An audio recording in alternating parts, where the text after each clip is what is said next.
Saben que normalmente estoy a cargo del culto de las mañanas, pero hoy día, por motivo de las elecciones, ya saben que estaba prohibido cualquier reunión religiosa en horas de las votaciones, ¿no? Tuvimos que suspender y darle al César lo que es del César, ¿no? Pero estamos ya aquí reunidos para compartir el sermón en esta noche. Sammy, ¿cuánto tiempo tengo? Es un tema bastante amplio.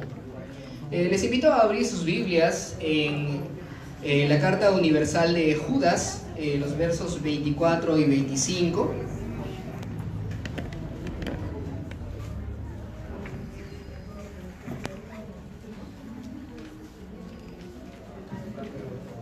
¿Sí lo tienen?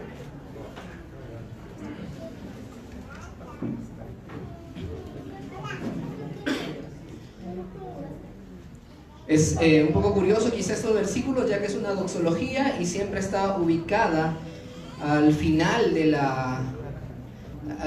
todos los mensajes, pero hoy día lo vamos a leer al inicio de este sermón. 24 y 25. Si lo tienen, pues me siguen con la vista. Yo voy a leerlo en la versión que tengo aquí. Ya saben que para la mayoría de textos que vaya a mencionar, los que yo lea, estoy con la versión NBI. Al único Dios, nuestro Salvador, que puede guardarlos para que no caigan y establecerlos sin tacha y con gran alegría ante su gloriosa presencia, sea la gloria, la majestad, el dominio y la autoridad por medio de Jesucristo nuestro Señor, antes de todos los siglos, ahora y para siempre. Amén. Oremos. Padre eterno, te damos gracias por reunirnos aquí en esta noche para poder, Señor, celebrar la victoria de nuestro Señor Jesucristo sobre la muerte en aquella gloriosa resurrección por la cual estamos ahora compartiendo esta palabra, así como en algún momento la compartieron con nosotros para que lleguemos a tu fe. Gracias te damos, Señor, por permitirnos estar aquí terminando esta serie también. Y te pido, Señor, por todos los que están oyendo, trabaja en sus corazones conforme a tu voluntad, al igual que en mi vida, Señor, para poder hablar con fidelidad. Gracias te doy, Padre eterno, en el nombre de Jesucristo. Amén. Año 1610.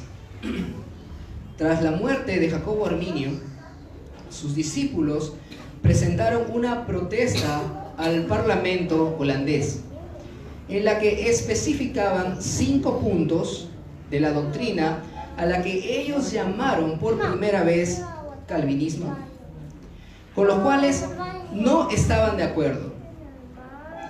En cambio, proponían su correcta enseñanza, que hasta la actualidad se conoce como doctrina arminiana.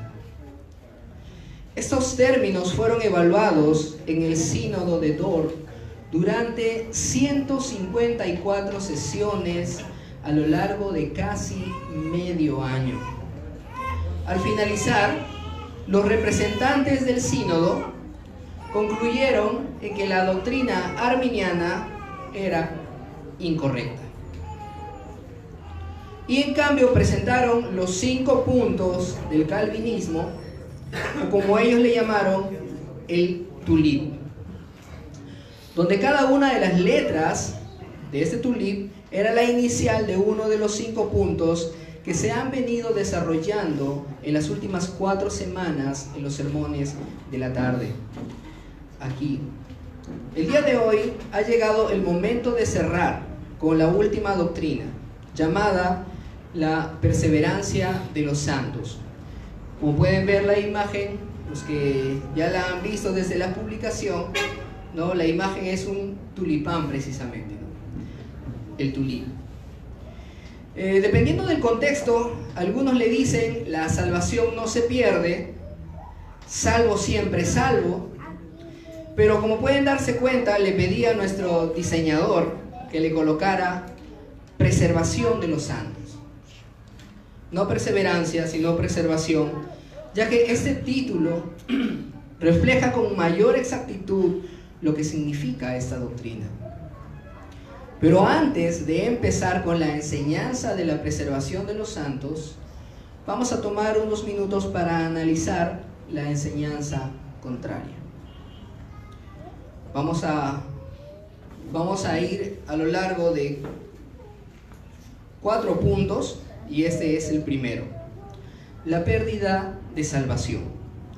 Creo que, si no todos, la mayoría de nosotros hemos crecido con la idea de que la salvación se pierde. Algo sucede con frecuencia cuando se enseña una doctrina incorrecta. Y es que con el paso del tiempo, hermanos, aquella doctrina se va distorsionando cada vez más. Originalmente los arminianos enseñaban que si una persona perdía la fe, podía caer del estado de gracia al encontrarse en una situación llamada apostasía, que no es más que el retroceso a la fe. Pero ahora vemos una enseñanza mucho peor todavía. Si eres creyente y has obtenido tu salvación por medio de la fe, tienes que cuidar esa salvación por medio de tus obras. Cualquier pecado podría hacerte caer de tu salvación y tendrás que correr al altar a recuperarla por medio de una fórmula mágica llamada oración de arrepentimiento o reconciliación con Dios. Curioso, ¿verdad? No aceptan para nada la idea de que una persona pudiera creer en la seguridad de salvación, ya que alegan que eso convertiría a la persona en un libertino, que va a disfrutar de sus muchos pecados y decir al final: soy salvo por gracia. Sin embargo, eso no puede estar más lejos de la verdad. Este sistema de enseñanza es sin duda un tipo de salvación por obras disfrazada de fe. Y esto nosotros para nada somos ajenos, lo sabemos bien. Pero les voy a explicar, como segundo punto, razones para creer en la seguridad de salvación. A continuación analizaremos varias razones para creer en que tenemos seguridad en Cristo.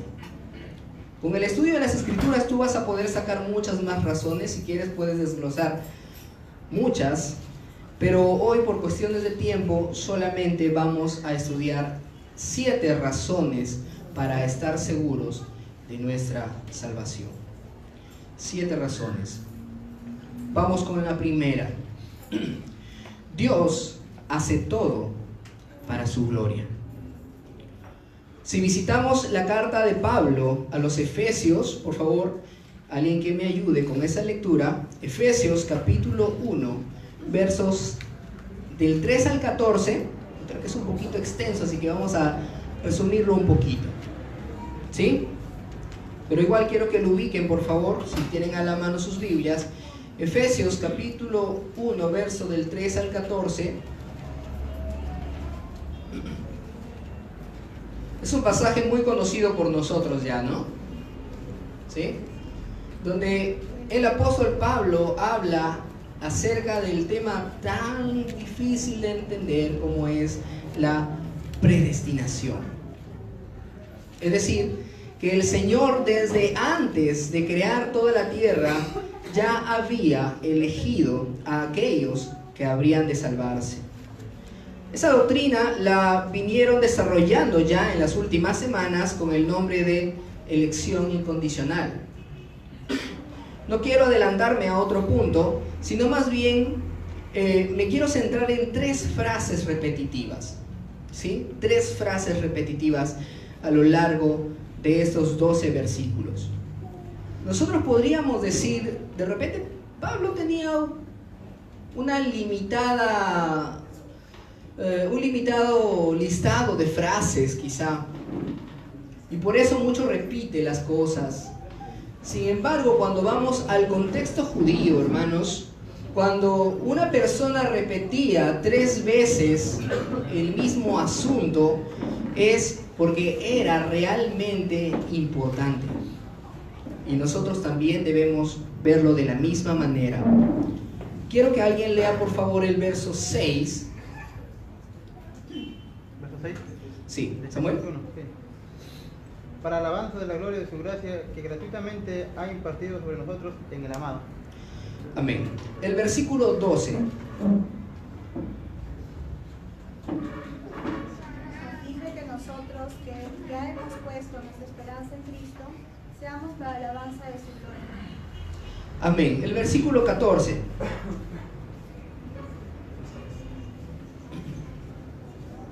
¿Quién es la garantía de nuestra herencia para la redención de lo adquirido, para la alabanza de su gloria? Amén. Creo que es obvio la frase que se repite, ¿no? Alabanza de la gloria de su gracia.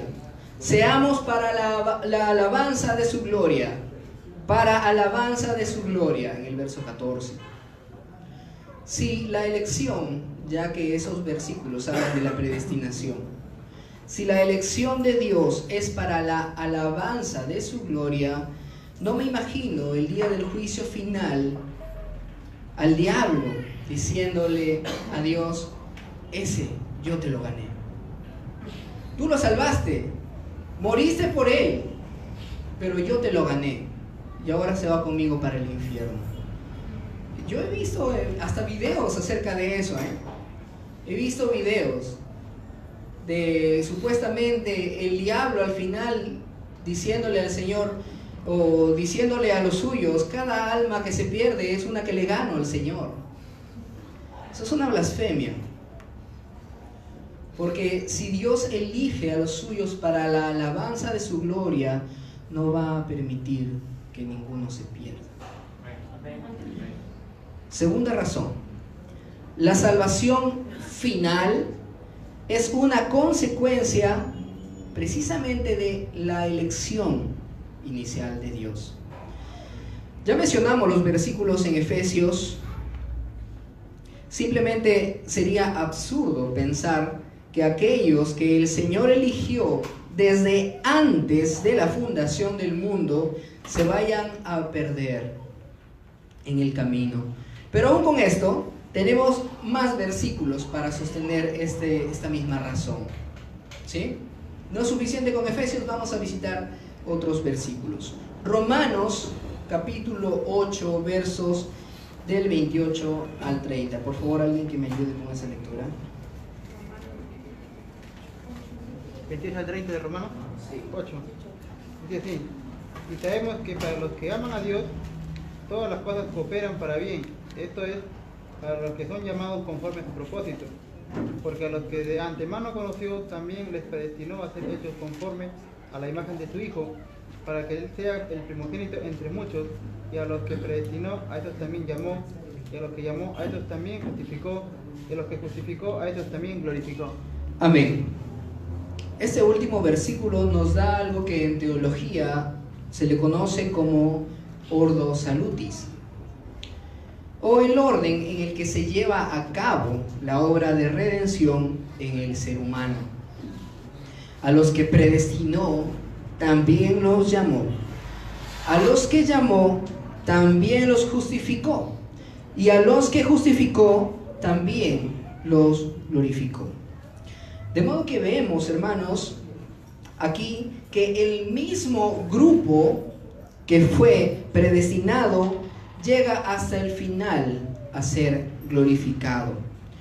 No existe nada como a los que justificó, casi a todos los glorificó. La mayoría, pero no todos, porque algunos de ellos se perdieron en el camino. Para nada.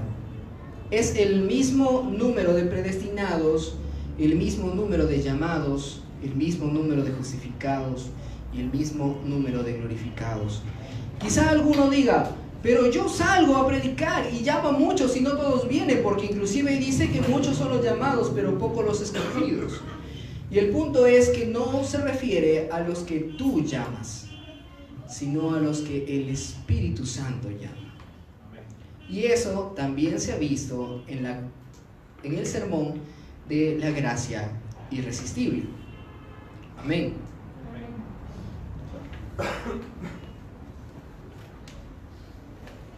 Entonces ya saben, la salvación final no es nada más que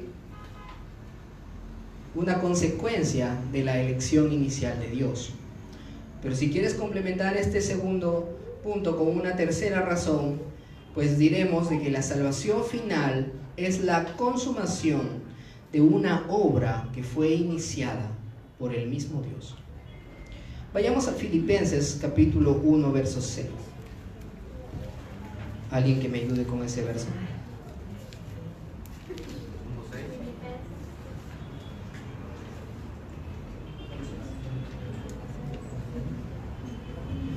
Filipenses capítulo 1, verso 6. Estando convencido precisamente de esto, que el que comenzó en vosotros la buena obra, la perfeccionará hasta el día de Jesucristo. En Hechos capítulo 16, vemos cómo Pablo tuvo una visión. Un varón macedonio estaba pidiendo que él fuera a verlo. Pablo, en respuesta a eso, se dirigió hasta Filipos, que queda precisamente en Macedonia. Allí empezó la labor de evangelio. Y la primera persona que se convirtió en esa región fue una mujer llamada Lidia. Por favor, acompáñenme a Hechos capítulo 16, verso 14.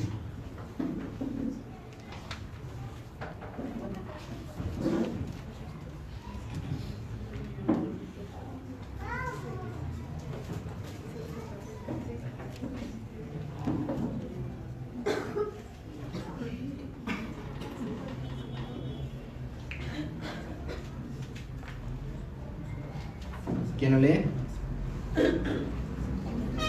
¿Con él?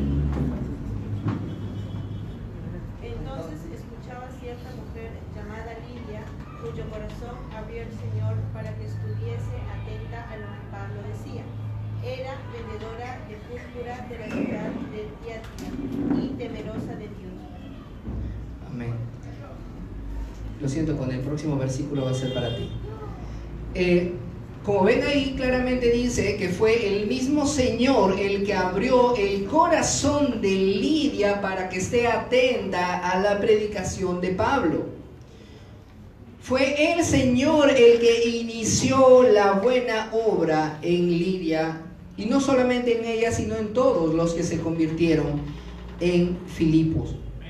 Por eso es que Pablo, en el versículo que se leyó hace un momento, podía decir con total seguridad: estoy persuadido que el que inició la buena obra en ustedes lo perfeccionará hasta el día de Jesucristo. Así que la salvación final, cuando entres al estado de eternidad, es la consumación de la obra que Dios mismo empezó en ti. Amén. Cuarta razón: el Señor prometió vida eterna. Vamos a Juan capítulo 3, verso 16. Un versículo típicamente usado por arminianos para contradecir la doctrina de la redención particular. Y en realidad nos está dando una gran promesa. ¿Sí lo tienes? Porque de tal manera amó Dios al mundo, que ha dado a su Hijo unigénito para que todo aquel que en él cree no se pierda, mas tenga vida eterna. Para que todo el que cree en Él no se pierda, sino que tenga vida eterna. Amén.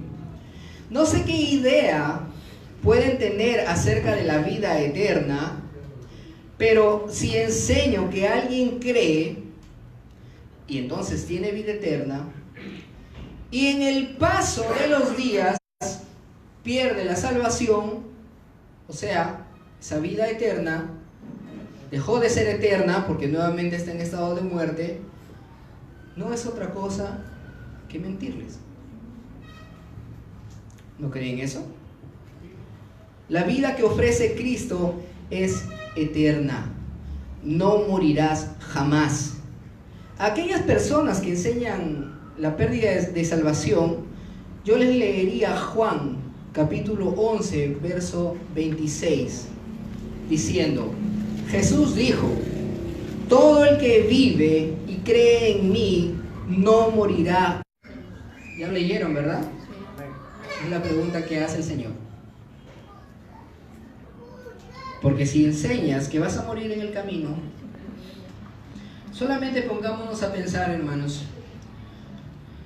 Si nosotros vamos a predicar a las personas que están perdidas y les decimos: ven al Señor, pero sabemos de que pueden morir en el camino, ¿en serio te da esperanzas esto? ¿No es algo absurdo?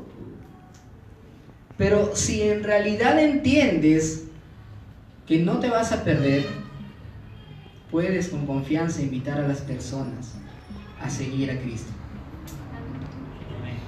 Una quinta razón: la salvación no es algo que obtengamos, es más bien 8, son algunos versículos que nos menciona que Cristo es la cabeza del cuerpo, que es la iglesia. Amén. De manera que si tenemos vida eterna, no es porque hayamos recibido algún regalo llamado salvación que debamos cuidar, sino más bien que el Espíritu Santo nos ha tomado y nos hizo parte del cuerpo místico del Señor, y por eso tenemos vida eterna. Acompáñenme a la carta a los Efesios, capítulo 5, verso 29.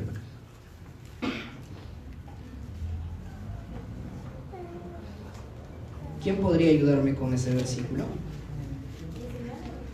29. Porque nadie aborreció jamás a su propia carne, sino que la sustenta y la cuida, como también Cristo a la iglesia. Amén. Cualquiera que diga que un miembro del cuerpo de Cristo se perdió, estará diciendo que fue Cristo quien no cumplió su promesa y no sustentó a ese miembro. Amén. Esto se torna cada vez más grave, ¿verdad? Si enseñas que la salvación se pierde, le estás diciendo al Señor mentiroso. Y no solo esto, estás diciendo incapaz. Sexta razón: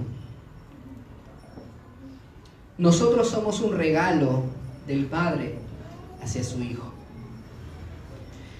La idea de que la salvación se puede perder siempre lo describe con un ejemplo, ¿no? Yo creo que la mayoría de nosotros ha escuchado este ejemplo, ¿no? Cuando un padre le da a su hijo y le dice: toma, te regalo este celular, ahora sí depende de ti si lo cuidas, ¿no? O si lo pierdes. ¿No es así? Si te lo roban, ¿no? Siempre te dicen eso.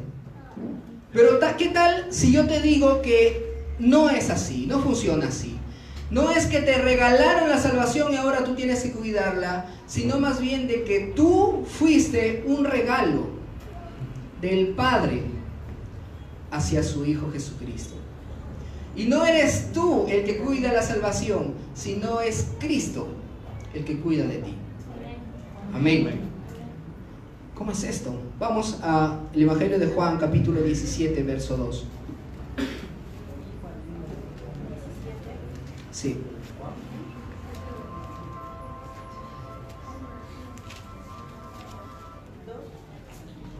Sí, Juan 17, 2. Así como le diste autoridad sobre todo hombre, para que dé vida eterna a todos los que me has dado. Para que dé vida eterna a todos los que me has dado. Amén. Entonces, si todo aquel que cree tiene vida eterna, es porque el Señor te está dando vida eterna, porque el Padre te ha entregado a Cristo. Amén. El mismo Juan, capítulo 6, versos del 37 al 39.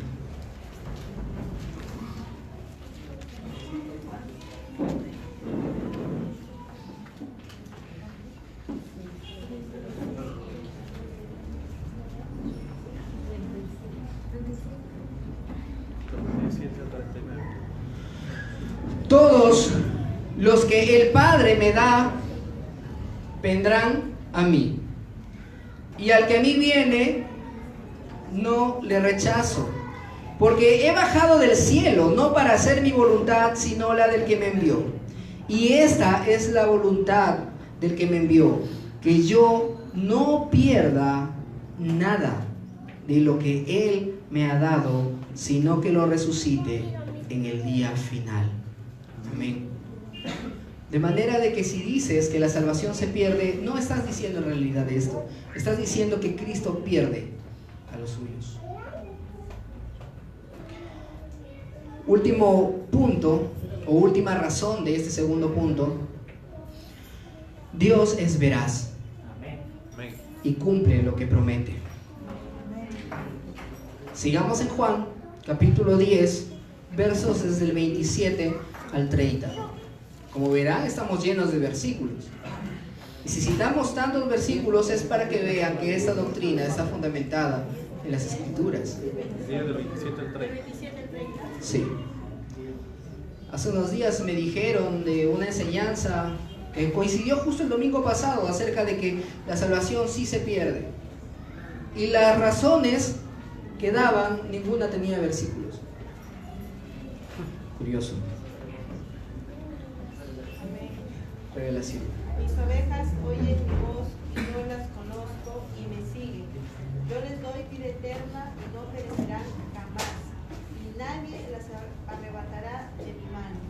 Mi Padre que me las ha dado es mayor que todos, y nadie las puede arrebatar de las manos del Padre. Mi Padre y yo, uno solo somos. Yo y el Padre una cosa somos. Estamos en las manos del Padre y del Hijo. Y nadie podrá arrebatarnos de aquellas manos. Alguno dirá, pero si nosotros nos salimos, espero que no haya nadie tan insensato en la sala para pensar de esa manera. Pero si lo hay, nos iremos directamente a Romanos capítulo 8, versos del 35 al 39, para que no les quede dudas.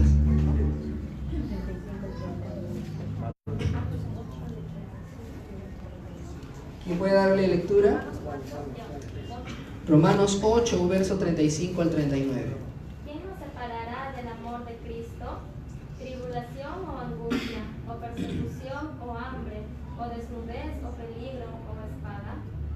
Como está escrito, por causa de ti somos muertos todo el tiempo, somos contados como ovejas de matadero. Antes de todas estas cosas somos más que vencedores por medio de aquel que nos amó. Por lo cual estoy seguro de que ni la muerte, ni la vida, ni ángeles, ni principados, ni potestades, ni lo presente ni lo porvenir, ni lo alto, ni lo profundo, ni ninguna otra cosa creada, nos podrá separar del amor de Dios que es en Cristo Jesús, Señor nuestro. Ninguna otra cosa creada te incluye a ti, a ti mismo. Así que si piensas que alguien te puede arrebatar de las manos del Padre, o mejor dicho, que tú puedes hacer una palanca para hacer que Dios abra sus manos y te saltes de ahí, de ese lugar, pues estás también excluida de esa posibilidad, porque no hay nada ni nadie que nos pueda separar del amor de Dios que es en Cristo Jesús, Señor nuestro. Amén. Les he dado 7 razones para confiar en la preservación de los santos. ¿Recuerdan? Ese era el título principal. No que eres tú el que se mantiene firme por sus buenas obras y se gana la salvación. No. Sino es Dios el que te preserva hasta el final. Estamos seguros de nuestra salvación porque fue Dios quien nos salvó de nuestro estado de esclavitud y quien nos preserva hasta el fin. Sin embargo, esto para nada significa que nos vamos a sentar en nuestros cómodos asientos frente al televisor y disfrutando de que soy salvo por siempre y nada más. sino que estas doctrinas nos deben llevar a lo que el quinto punto del Tulip llama la perseverancia de los santos. Es decir, aunque perseverancia de los santos fue el punto que se especificó en el sínodo, para nosotros perseverancia de los santos debe ser un resultado de la preservación de Dios hacia los santos. Quisiera que me acompañen a 2 de Juan, versículo 9, y 1 a los Corintios, capítulo 15, versos 1 y 2.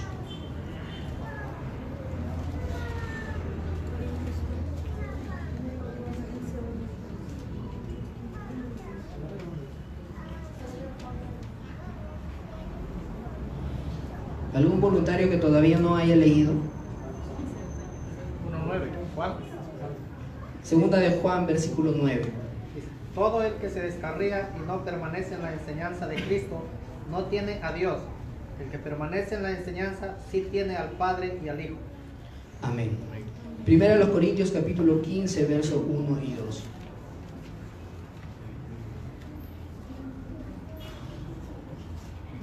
Y este es el Evangelio que os he enseñado. ¿Alguien que me ayude?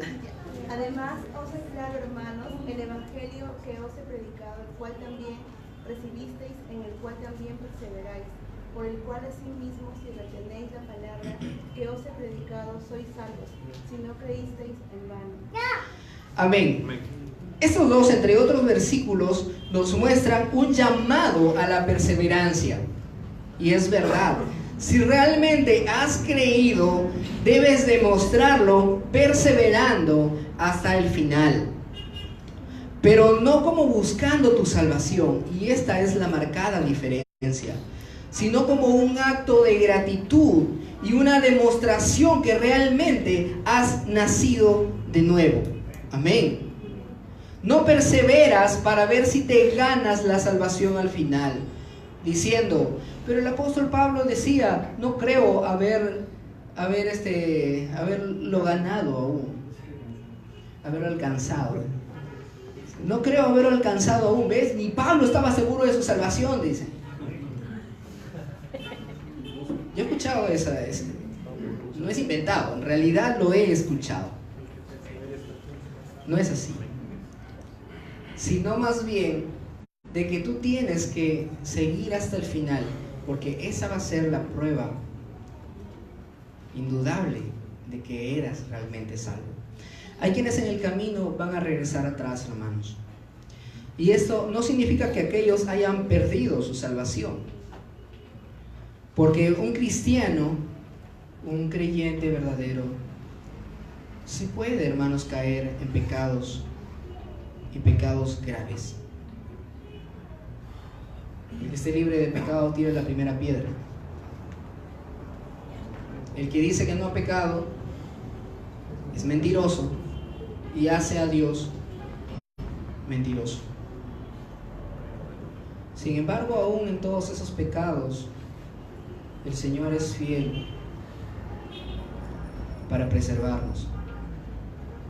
Recordando, como dice en versículos que ya hemos leído, Romanos 8:28, el Señor determina todas las cosas para el bien de los que le aman. Y todas las cosas significan también las malas. Y aún nuestros errores son usados para nuestro bienestar. Amén. Si tú ves a algún hermano que ha retrocedido, invítale a perseverar. Anímalo. Y si tú estabas a punto de retroceder, no lo hagas. Persevera hasta el fin. Porque ese es nuestro deber como creyente. ¿Qué pasa si alguno retrocede y no vuelve nunca? ¿Qué pasa con aquel? Tenemos una triste declaración en 1 de Juan, capítulo 2, verso 19. Salieron de nosotros porque no eran de nosotros. Y salieron de nosotros, ¿por qué? ¿Por qué?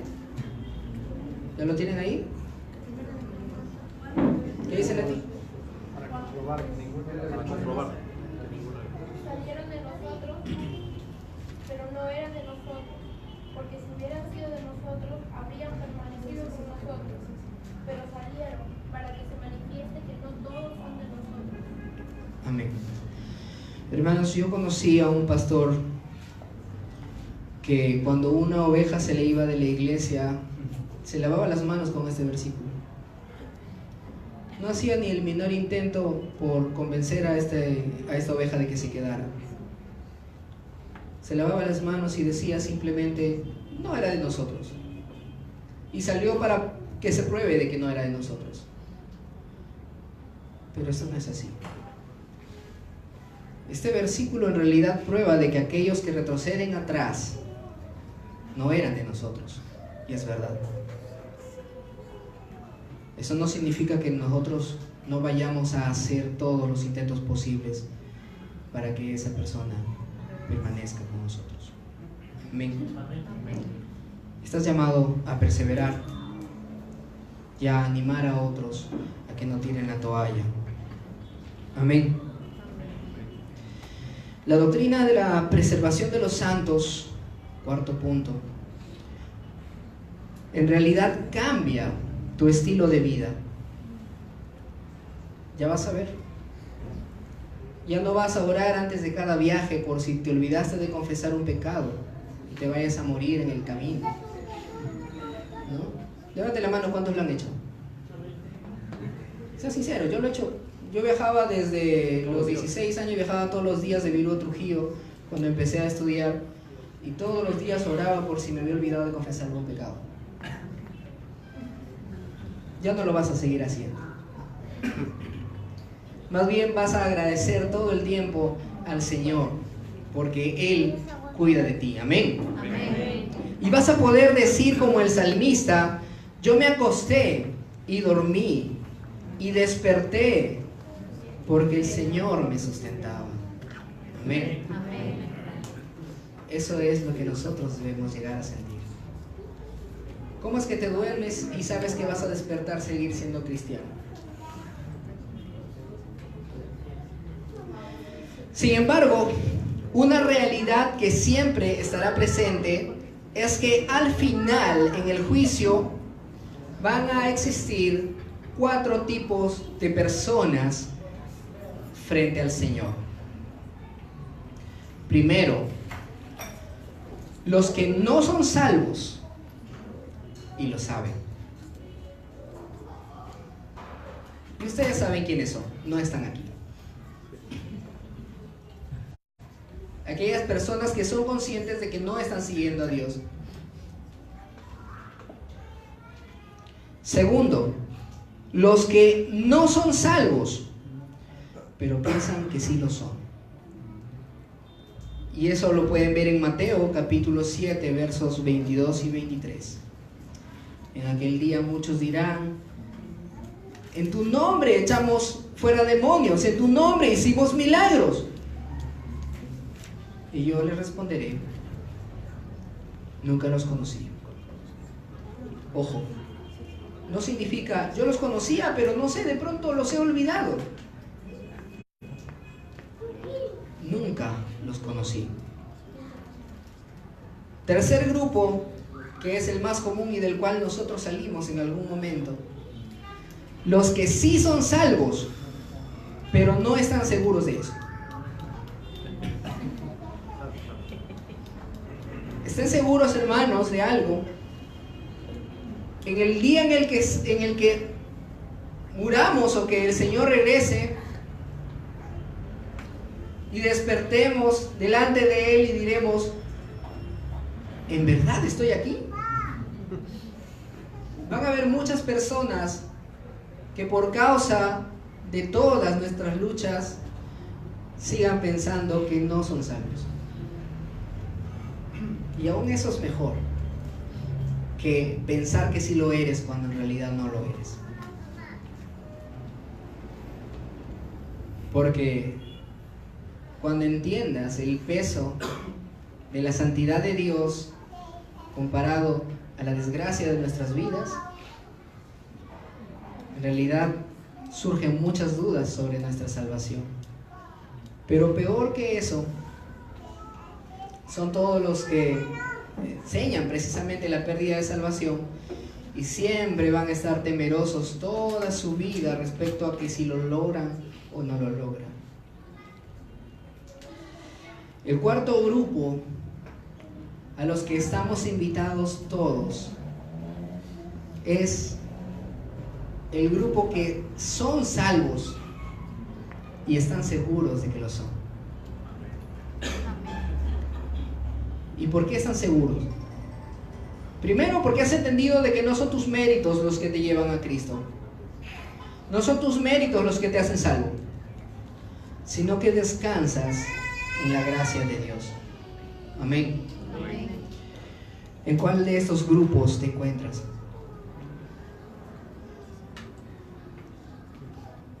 Piénsalo. Oremos.